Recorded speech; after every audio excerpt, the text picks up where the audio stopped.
Hi there, students. Cupboard love. Cupboard love.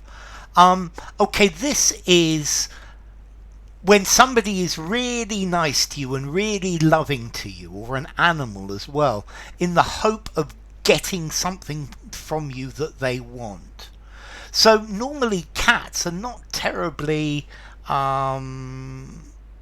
demonstrative with their love, but whenever I come home, my cat is always rubbing itself against my ankles and purring.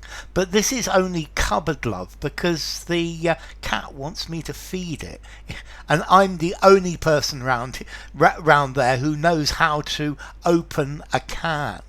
Okay, so cupboard love. This is insincere and usually fickle love, pretending to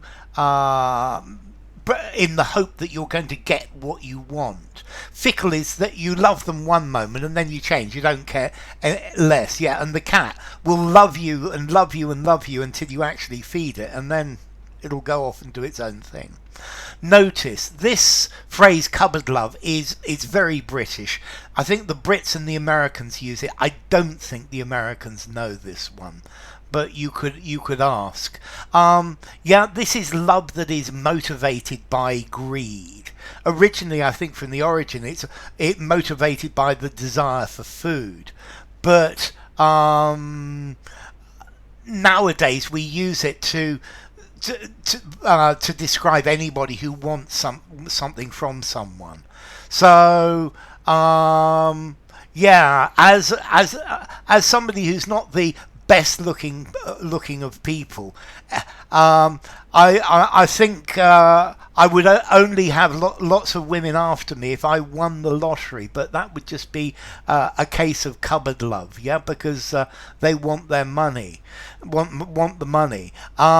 My kids gave me a really warm welcome when I came home. I don't really care if it's cupboard love or not, but I usually have sweets or something for them. Yeah.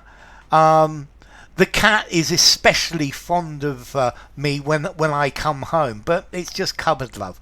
It's the person who I'm the person who feeds it. So if you feed an animal, very often that's where you have cupboard love. Yeah, it's love shown by a child in order to get something they want. Such as food. In the past, very definitely food, but nowadays it could be anything. Affection, pretended affection in order to obtain something you want. Yeah, the cupboard love is something that is rather insincere, but it's for the sake of gain, because you want to get something. Look, it's only cupboard love. She wants some sweets. Yeah, it's only cupboard love. He wants some money from me. Yeah, it's just cupboard love. They're always trying to catch money or food or all sorts of things from me, anything and everything that they can get. Yeah, he followed me everywhere, but it's only cupboard love. He just simply wants money.